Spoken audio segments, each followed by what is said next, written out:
From Kansas State University, this is Agriculture Today. Eric Atkinson here.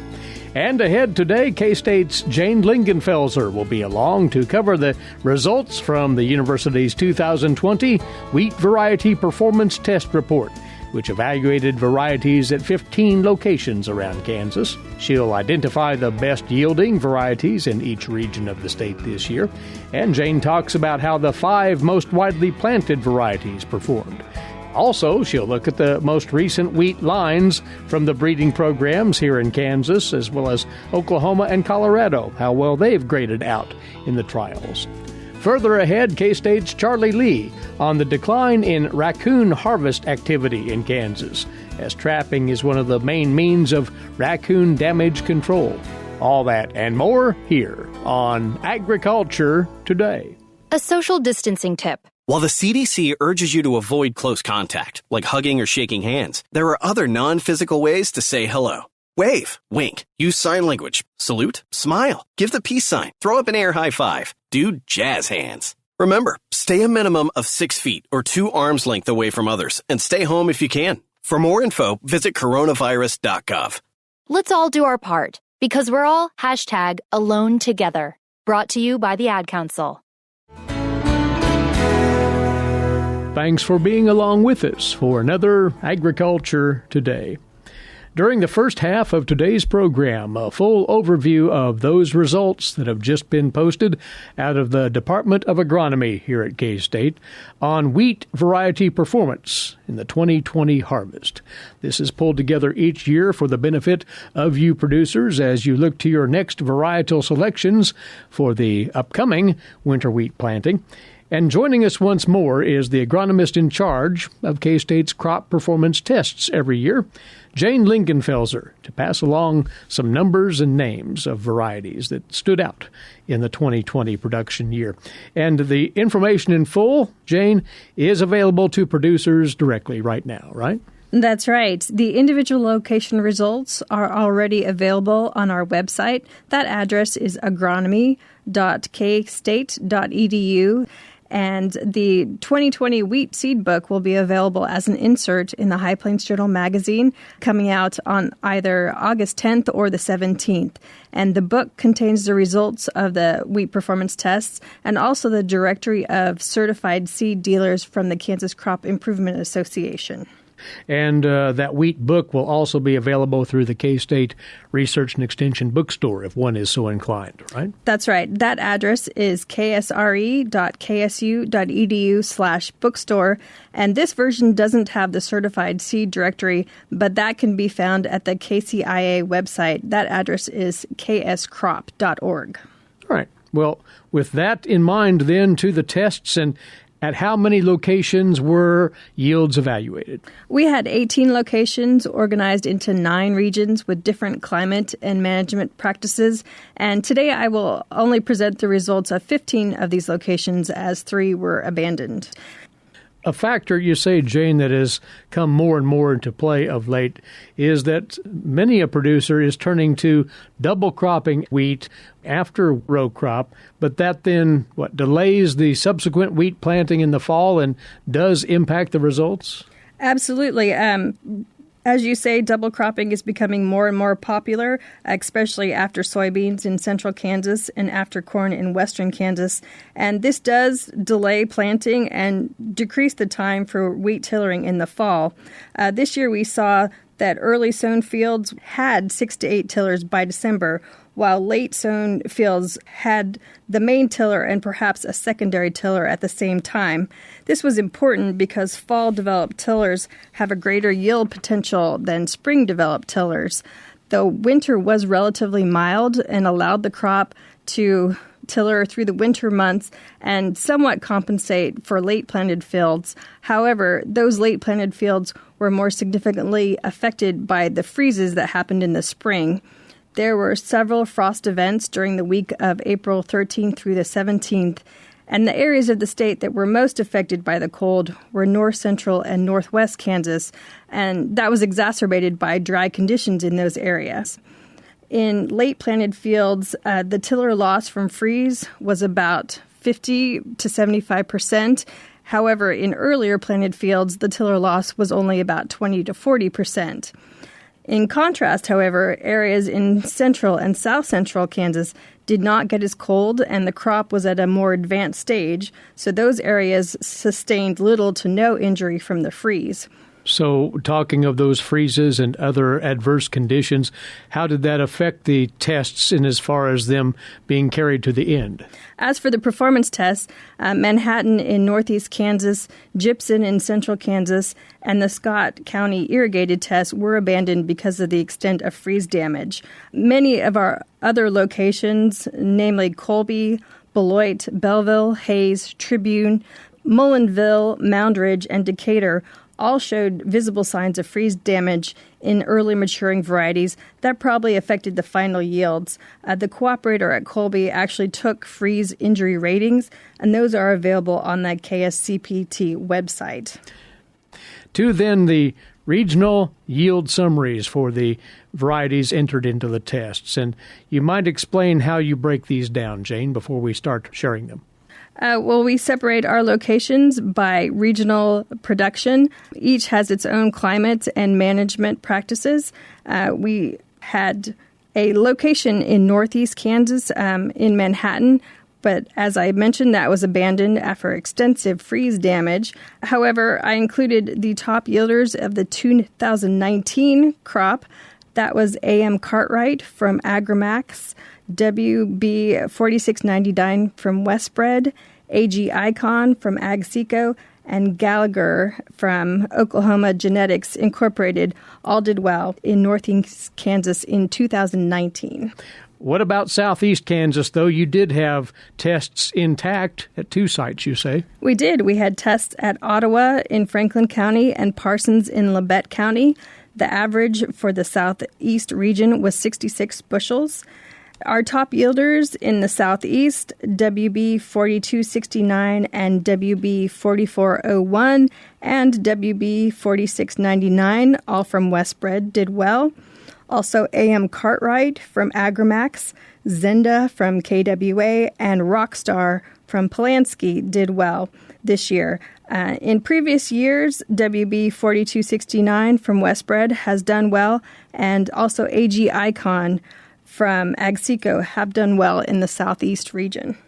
And while talking about the southeast part of the state, because there is interest in soft wheat production in that region of Kansas, you do run a soft variety test as well. We do. We have a small soft wheat test at Parsons. The average this year was 102 bushels. It was affected by fusarium and stripe rust, and those ratings are available on the website.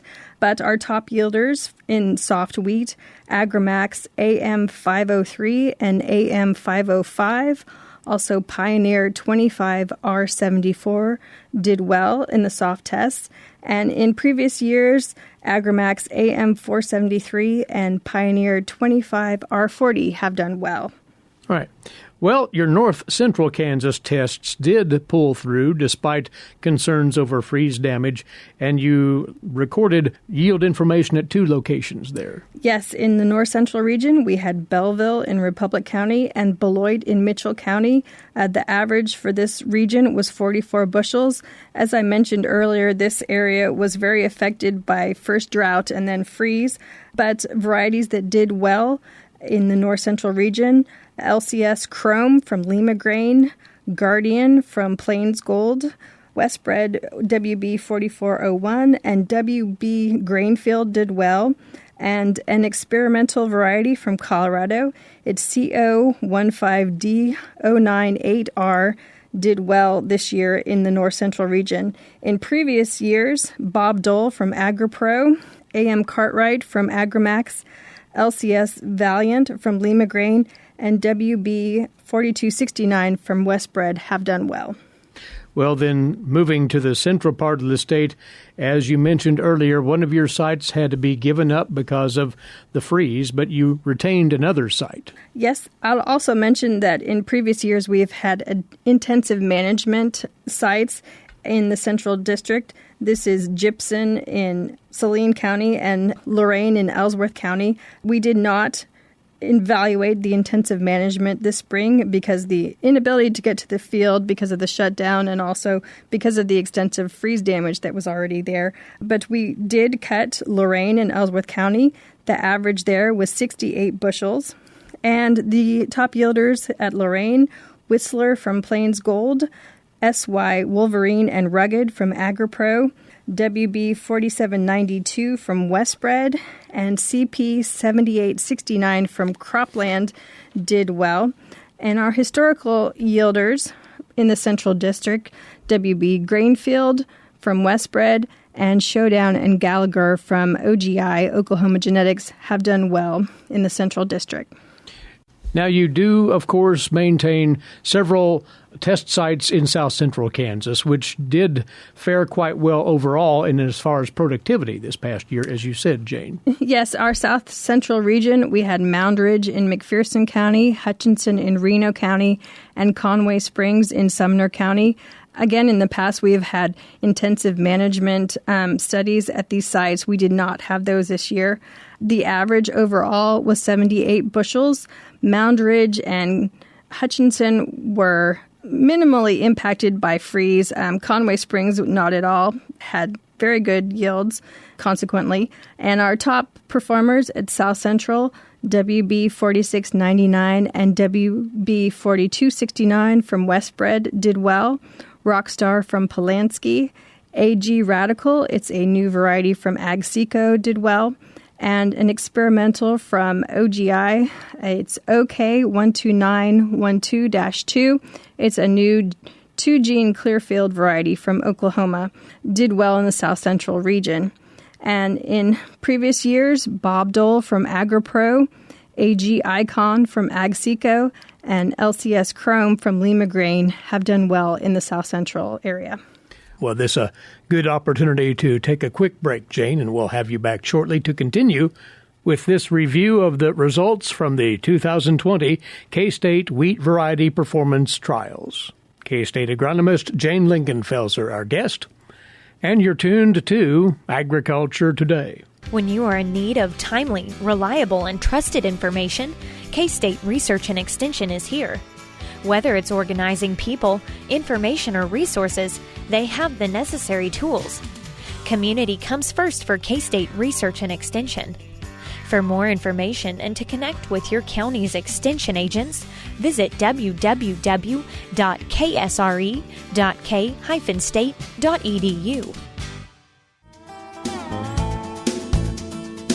We're back now on Agriculture Today, and in the midst of a review of the 2020 K-State Wheat Variety Performance Test Report results. K-State agronomist Jane Lingenfelser, Mike side with us once more, as we continue our region-by-region look at the standout varieties that showed very well in this year's field trials around the state. We're around to western Kansas now. Jane, as you noted, conditions were a bit short of ideal in many parts of that region of the state. Northwest Kansas, you conducted fallow tests at a couple of sites. Yes, we had a Tribune in Greeley County, Colby in Thomas County. As I mentioned earlier, there was freeze damage at all these sites, but the cooperators at Colby actually rated the freeze damage, and that is available on our website. Also, Hayes in Ellis County and Decatur in Decatur County. The overall average was 66 bushels, and the top performers in the Northwest fallow region, AG Golden, it's another new variety from AgSeco, Canvas from Plains Gold, WB 4595 and WB 4792 from Westbred, and Tatanka from KWA did well in the Northwest. And in previous years, our historical top yielders were Long Branch from Dynagro, Joe and Tatanka from KWA, and Whistler from Plains Gold. Southwest Kansas, tough year for wheat. So were you able to glean information there of help as far as variety performance? We did. We had 3 sites, Larned in Pawnee County, Mullinville in Cuyahoga County, and Garden City in Finney County. Garden City in particular was extremely dry. However, the overall average for wheat in this region was 64 bushels. And our top yielders in the Southwest, the White Wheat Joe from KWA did well. Also Long Branch from Dynagrow. Experimental from Colorado, CO15DO98R did well. And Canvas and Monarch from Plains Gold did well. In previous years, our top yielders have been TAM 114 from Agseco, Tatanka, and KS Silverado, which is a fairly new white wheat from KWA, did well, and WB Grainfield from Westbred all did well in the Southwest. And you have 3 sites of irrigated wheat tests. One had to be abandoned because of, again, the late freeze. Yes, we had Garden City in Finney County, Colby in Thomas County, and our location in Scott City in Scott County had to be abandoned for the freeze. The average for Garden City and Colby was 77 bushels, which is down a bit, but fairly decent for the growing season. And our top yielders in the irrigated region, SY Wolverine from AgriPro, Monarch from Plains Gold, WB 4699 from Westbred, KS Dallas from KWA, and CP 7909 from Cropland did well. And in the past, also SY Wolverine from AgriPro has done well. KS Silverado from KWA, Lone Rider from OGI, and WB 4792 from Westbred have done well in the irrigated region. Well, Jane, you went region by region around the state and looked at the top-performing varieties in Kansas at each of those locales. But let's take this from the vantage point, the top 5 varieties of wheat by acreage this past growing season. Okay, and this is according to the Kansas Agricultural Statistics. The number 1 most seeded wheat this year was SY Monument. Monument has been moving up in the ranks and this year achieved the number 1 spot. And according to the performance tests, it performed best in the north central and south central regions. It was a little bit lower than test average in central and southwest regions. Number 2 was Zenda from KWA. It performed best in the southeast region, and it performed at the test average in the central, north central, and south central regions. Number 3, we had WB Grainfield. It did well, very well in the central Kansas tests, and it was a little bit lower in the western and irrigated regions. Number 4, Winterhawk was not entered in the 2020 wheat performance tests. However, number 5, Everest, was. This is the first in 5 consecutive years, that Everest is no longer the number 1 top-seeded wheat. And in the 2020 test, it performed below the test average at southeast region. Now, if one then looks at the origins of the varieties as per state, the Kansas lines, let's go over those. All right. We had Everest, which I just talked about.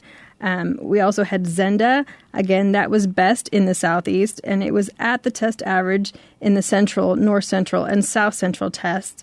KS Dallas, which is a relatively new release from KWA, it yielded at the test average in the central test. It was best in the western test, and it was mentioned as the top yielder in the irrigated region. We also had KS Silverado. It was not quite as good in the central test at Lorain, but it was above test average in south central, southwest, and irrigated regions. We also had KS Western Star. It performed best in the northwest region, and it performed about the test average in the north central, south central, and irrigated regions. Larry performed above test average at the central, south central, and north central regions. Joe, the white wheat, which is best suited for western Kansas, performed best in western Kansas. It was mentioned as the top yielder in the southwest region. Tatanka was mentioned as the top yielder in the northwest region. It was just about average in north central. And an experimental variety that is due for release in August, KS15H1372, it performed very well in the northwest and southwest regions. Once more, that's a quick summary of those Kansas lines, how they did this past year. You want to look deeper into the information on those for your location. Now, we do, of course, to put it this way, import certain lines from our neighboring states to the south and to the west. What about those originating from Oklahoma, Jane? We had Smith's Gold, and Smith's Gold performed at the test average at the southeast and south central regions. It was slightly below average at the central test. Bentley did best at the north central and south central tests. Double Stop CL Plus performed at the test average in the south central region and was slightly below at the central region. Gallagher performed best in the central region. Showdown performed best in the south central region. Lone Rider was the best in the northwest fallow test and the irrigated tests. Green Hammer performed at the test average in the south central region. Baker's Ann was a little bit below average in southwest and irrigated regions. And an experimental from Oklahoma, OK 12912-2, was mentioned as the top yielder at the south central region. Very well. And Colorado varieties, how did they fare this year? Yes, we had 9 from Plains Gold. We had Canvas. It was mentioned as the top yielder in northwest and southwest regions, and it performed well everywhere else. Guardian was fairly similar to Canvas, usually within a few bushels of Canvas. It was mentioned as the top yielder at north central region. It dropped a little bit at the irrigated regions, but still performed fairly well. Crescent AX performed best at the northwest region. It performed at the test average in the central, south central, and irrigated regions. Whistler was mentioned as a top yielder in the central region, and it did fairly well at the northwest and southwest tests. Langen performed at test average in most locations. It performed best in the irrigated regions. Bird CL Plus performed at the test average in the northwest region. Breck was best in the southwest. Monarch was mentioned as the top yielder in the southwest and irrigated regions. And the experimental CO15DO98R was mentioned as a top yielder in the north central region. Well, in a short time here today, we've rifled through considerable information from this year's performance test report. Again, producers, it will be available to you in the form of the Kansas Wheat Seed Book coming out over the next 2 weeks through the High Plains Journal. The site-by-site data can be found online right now at agronomy.ksu.edu. And we'd invite you to take the time to mine that information and draw from it as you settle on your varietal selections for planting in the coming months. Jane, as always, hats off to you and your team for putting all the information together. It was a more complicated year for gathering it because of the pandemic and all the influences of that. So congratulations once more, and thank you very much for coming over and going over all of this with us today. Well, thanks for having me. That's a summary of the results from the 2020 K-State Wheat Variety Performance Tests report. And Jane Lingenfelser sharing those numbers and names with us right here. Jane is the agronomist in charge of K-State's crop performance tests. You're listening to Agriculture Today. We'll take this break now and then return with more on the K-State Radio Network. Did you know every Kansas farmer feeds 128-plus people? Kansas farmers are hard workers, dependable, authentic, and sensitive. Not only do farmers put food on your table, but they put clothes on your back and fuel in your car. For more information about Kansas farmers, visit K-State Research and Extension online or stop by your local Extension office. This message has been brought to you by the K-State Animal Sciences Leadership Academy participants. You're tuned in to the K-State Radio Network and Agriculture Today. Eric Atkinson back with you. Now today's agricultural news headlines, courtesy in part of DTN. And the weekly Kansas Crop Progress and Condition Report reads like this for the week ending this past Sunday. Our topsoil moisture supplies have improved because of the recent rains. As you'd expect, 15% surplus now, 66% adequate, 19% still short to very short. Subsoil moisture, 10% surplus, and 67% adequate, 23% short to very short.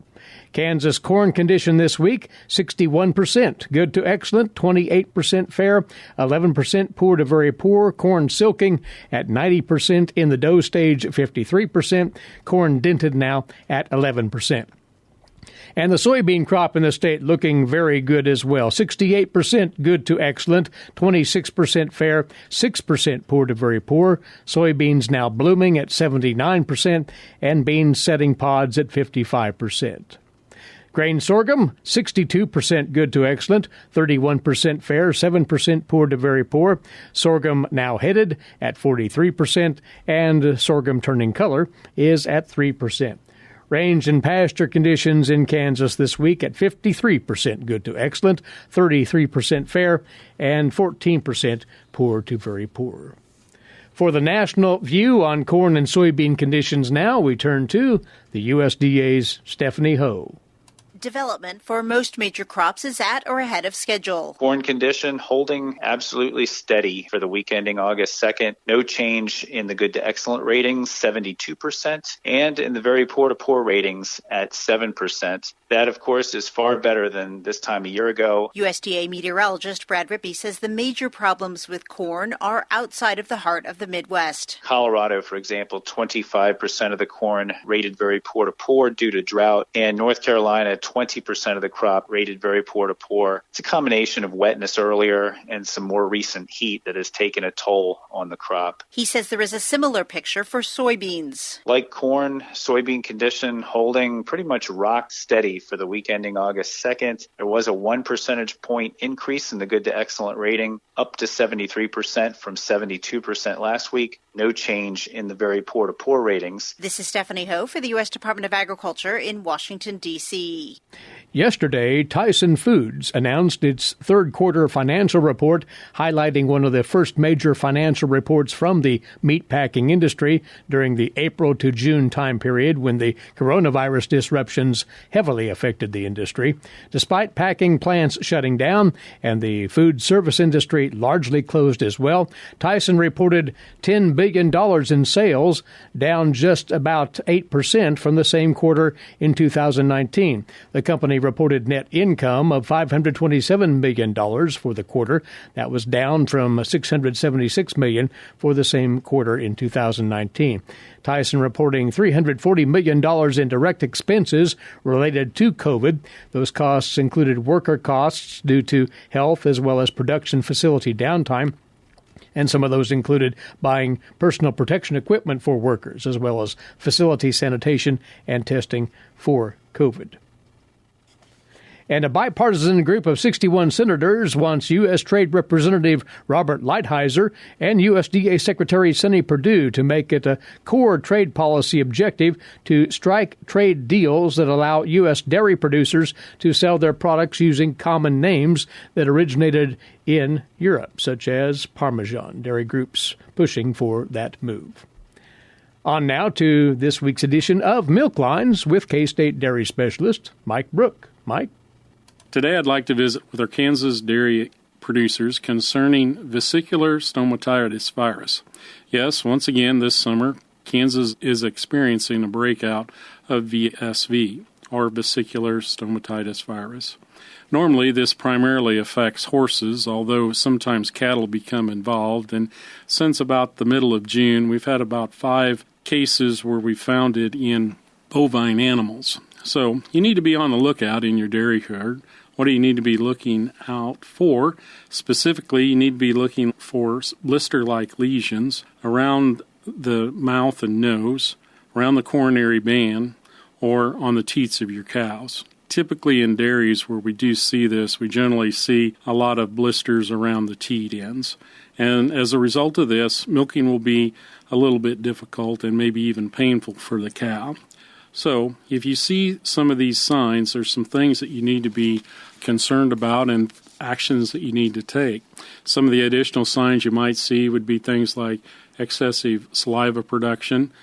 Don't mistake that for a situation where we're just having heat stress. But if you see animals that are reluctant to eat and have lesions around their mouth, maybe also a fever or even possible lameness if they develop it around the coronary band, you should contact your veterinarian immediately. VSV is a reportable disease, so you need to contact your veterinarian and have your animals checked out. You should separate those affected animals from the healthy animals on your property and do not move them from your property. Controlling insects is very, very important to control the spread of disease to the unaffected animals. So flies are a main way that this is spread. Also try to handle your healthy animals first in the day and then move on to the animals that are sick. Make sure after you handle the sick animals that you go ahead and wash up well, disinfect your hands, your boots, and if possible even change your clothes, as this is a way it can be spread to other animals. As far as treatment goes, there's really not much for treatment to be done. Basically, we sometimes see some secondary infection that develops around the erosion sites or around the lesions, and sometimes some antibiotic therapy is warranted to control that if it occurs. However, the main things you can do is make sure you do not share equipment with other farms that might have this on the farm. Make sure that you look for eliminating your fly breeding areas around the farm and use appropriate insecticides to control flies in your dairy. Also keep in mind that you should be careful avoiding commingling animals which may have been infected. So it's transmitted primarily by insects, but can also be transmitted by infected animals shedding the virus from the lesions. It can also be spread with your shoes, clothing, hands, or other contaminated equipment that you might be using. If you want more information on the various control methods as well as additional information, including some webinars, you can go to the Kansas Department of Ag. They have an excellent website that's a combination of material put together by USDA as well as K-State and other sources that will help you if you observe this in your dairy.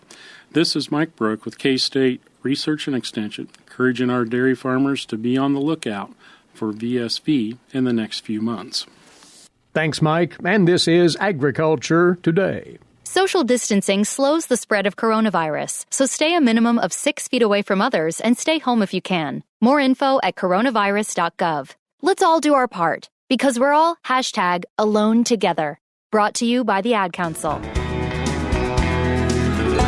This Agriculture Today concludes with our weekly segment featuring wildlife specialist Charlie Lee of K-State Research and Extension. Charlie, some facts today on raccoon damage and efforts to deal with that damage through raccoon harvest. The damage that these critters can inflict can take many forms. Yes, raccoons have the capacity to probably be as damaging mammal as we have. I get a number of calls each and every year about problems with raccoons. It seems that the number of those complaints is increasing.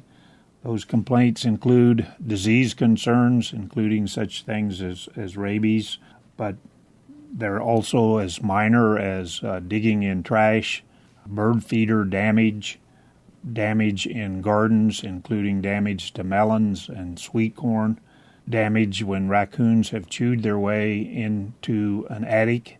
Oftentimes, just a few days with raccoons in an attic, it can be major dollars in repair because that attic insulation must be removed and cleaned to get rid of some of the disease concerns. And then when we look at it from a grassland bird perspective, they are very efficient nest predators and probably are having a significant impact on the number of surviving broods of grassland birds, including those species that are hunted.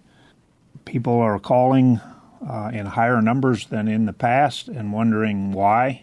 The raccoon population seems to be higher. And as I've said many times, most wildlife populations are local. Wildlife populations often respond to habitat conditions, but those populations are moderated some by mortality, including trapper harvest. With that in mind, there was a recent article in the Journal of Wildlife Management that discussed raccoon pelt price and trapper harvest relationships. That particular study was done in Illinois. They used data collected from trappers from 1976 to 2018, and annual harvest records from trappers have been a very important role with wildlife agencies trying to understand population ecology and population status of fur-bearing mammals. Those type of data are used in Kansas as well, and we've often used that information to try to determine what the population of fur-bearers is in the state. This particular article made some determinations that the annual raccoon harvest showed no clear trend where the number of raccoon trappers declined markedly from 1976 to 1990 in conjunction with pelt prices. And then after that, from 1990 forward, the number of trappers remained relatively stable and were not significantly affected by pelt price. I think in contrast, the harvest per trapper increased markedly during the 90s and showed a significant negative relationship with pelt price pre-1990, but a positive relationship after that. They suggested that the declines in pelt prices resulted in less experienced or economically incentivized trappers, where the contemporary trappers are going to continue trapping primarily for non-economic reasons. There's lots of information out there about how the trapper population is aging, and we're not having new trappers being recruited. So there's going to be lots of impacts of that over time, including the likelihood that perhaps using harvest data from fur-bearing animals may not be a good survey instrument to help state agencies with management decisions. But again, this decline in trapping activity is evident here in Kansas as well, to stress. Yeah, well, if we look at Kansas numbers, there's about 7,500 fur harvesters licenses sold. Probably only about 60% of those are active trappers. And looking at the data from 2018 and 2019, there were about 90,000 user days spent trapping in Kansas. The raccoon harvest, which is typically the species that's harvested in the most numbers, the raccoon harvest has been as high as 121,000 and as low as 27,000. Last year, for that 2018-2019 data year, there were 39,000 raccoons harvested. The pelt price was fairly low. At least the Kansas Fur Harvesters Association, their auction showed an average pelt price of those pelts that were sold there of about $4. Probably not enough incentive to get trappers out to help manage raccoon populations. So consequently, I suspect the damage will continue until mortality factors take over. So part of the solution would be somehow to mentor new trappers, encourage those, even though the economic incentives might not be great, encourage them to take up this activity. Yes, that's always a challenging activity to accomplish. We have a difficult time recruiting new hunters into the shooting sports, and perhaps it's even more challenging to get new trappers into fur harvesting activities. There's lots of reasons why that doesn't occur. Some of those reasons could include just the cost. As vehicle costs and gasoline prices increase, that removes some of the incentive for trapping because at least initially it was thought to be purely an economic incentive. There is also the requirement to be out in weather conditions that may not be favorable, since traps are going to be needed to be managed on a daily basis. Snow, mud, all of those activities, cold weather, probably reduces some of the enjoyment for new trappers. and the competition with many other activities that are out there that perhaps are easier seem to be what some of the newcomers are finding to do. So it remains a challenge, but it's something that needs to be considered when contending with raccoon damage in its many variations and the option of trapping and harvesting raccoons to curb that damage. Charlie, thanks for the insight on this. Charlie Lee, Wildlife Specialist, K-State Research and Extension. And that wraps up our Tuesday edition. Thanks to you for being along with us. Eric Atkinson here. This has been Agriculture Today over the K-State Radio Network.